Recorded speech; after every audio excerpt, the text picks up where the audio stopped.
of interesting gadgets. All from my time with the crooks.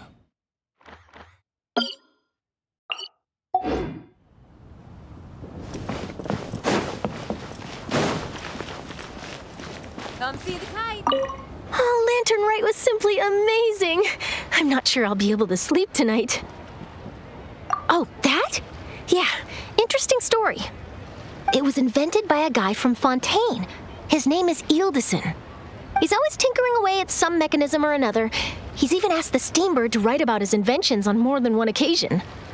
I believe I have a direct quote from him about this particular one.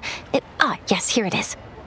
The device is powered entirely by mechanical components without the need for any additional energy source. Basically, it's a manually operated cranking device. How high it can fly entirely depends on how much force you can exert. Combining this invention with a kite. What a great idea, right? Oh, my conversation with Mr. Ip went really well. I've already sent the first draft of my article back to the Steambird. It's a piece that contains all the pertinent information while also telling a story. I'm quite proud of it. Oh, that reminds me. I should thank everyone who made this possible for me. Especially that spirited lady with those peculiar turns of phrase. Miss Xianyun was her name, right? It was all thanks to your connections and creativity. I would have never thought I'd be able to bring such a special gift back to Fontaine with me. This was my first time experiencing a foreign holiday in person. It was so exciting! The festive atmosphere, the contagious holiday spirit, the profound, storied cultural traditions steeped in symbolism. Oh, I almost forgot. KECHING even gave me a kite with a poem on it that she wrote herself. It goes, "Dreams are like paper kites. With them do our hopes take flight. Sailing high above the clouds, they yearn for something more profound. Yet try we may and try we might. A deeper truth waits in plain sight. Though we hang our hopes in skies abound, many joys lie on the ground." I want to include this poem in my special feature on Lantern Rite. I'm sure a lot of people will love it. Yep, and happy Lantern Rite to you.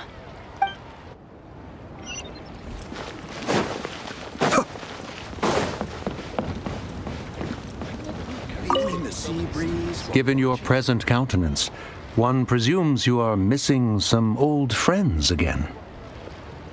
One cannot help but be reminded of them. Pray speak. Unburden yourself of these sentiments. One simply wishes Monogius were alive to witness such peace alongside us. He was so skilled in matters of craftsmanship. Kite making would scarcely prove to be a test of his capabilities. Were he yet amongst the living, he could have, and if, as in the past, he were unable to involve himself in matters of the mortal realm, we could sell the kites in his stead. When we finished, we could bring him back wine and partake in drink and good company. Mooncarver, those are now but fond moments in our memories. Indeed. The dead are gone, so, as the representatives of the living, let us take in the sights for a bit longer.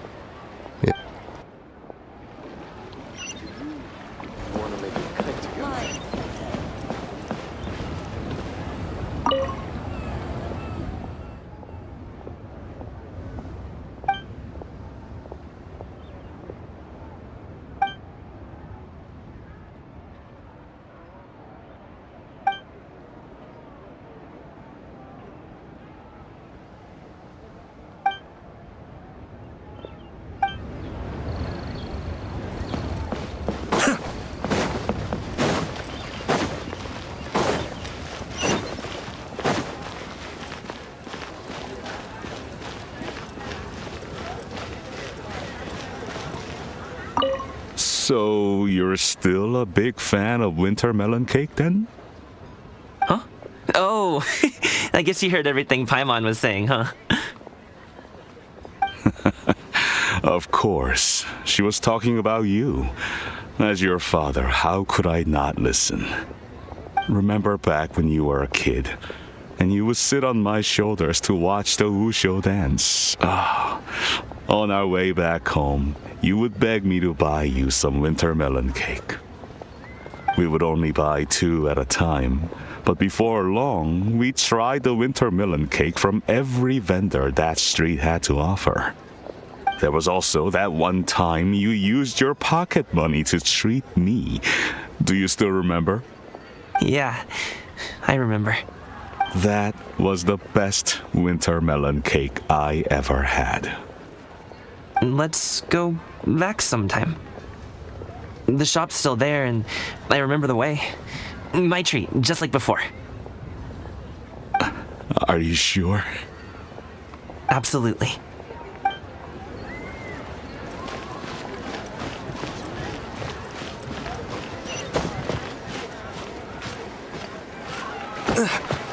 Senua Kiosk. Place to go for classic UA. Our kite is so high up. Thank you for inviting me, Yao Yao. I am having a lot of fun. I'm glad. If you want, we can go fly kites some other time, too. The fun doesn't have to end today. Really? How about we do it during the day next time? That way, we can see the design better. When it flies super high up, it will look exactly like a real finch. Okay. Can I take this kite to bed with me? But of course.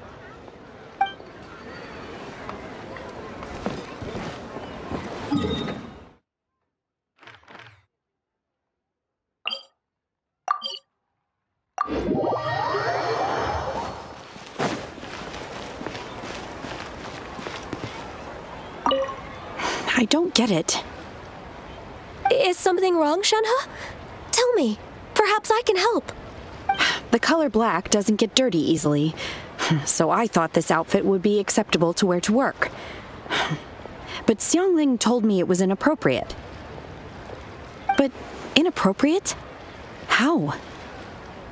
She probably just meant the outfit isn't suitable for that particular environment and occasion. But for a festival gathering with friends, a nighttime stroll, or an important banquet, your outfit is more than appropriate, Shenhe. So you're saying it's only something I should wear in front of important people? I suppose that's another way to think of it.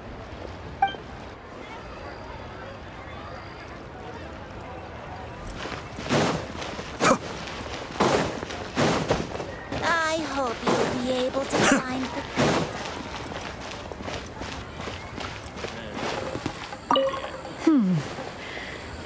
One may have won the kite-flying competition, Yu Heng, but this prize should truly be reserved for another. You need not be so humble, honored Adeptus. Among all the kites, yours was quite literally a cut above the rest. Please accept this prize. You deserve it. Besides, I'm quite certain we owe a fair share of the success of this year's lantern rite to you. If you insist, then one can hardly continue to refuse. However, there is another matter with which one would ask your assistance. Of course. One would be much obliged if you could distribute this case of Sunglow tea among the Millilith on duty. The security of the festivities rests entirely on their shoulders, after all. One presumes they could always benefit from something to invigorate their spirits. Cloud Retainer is so thoughtful and attentive to others' needs. I would expect nothing less of an esteemed Adeptus such as herself. Understood. I'll get on that right away. A fortuitous result indeed. One's tea surplus has hitherto resolved itself.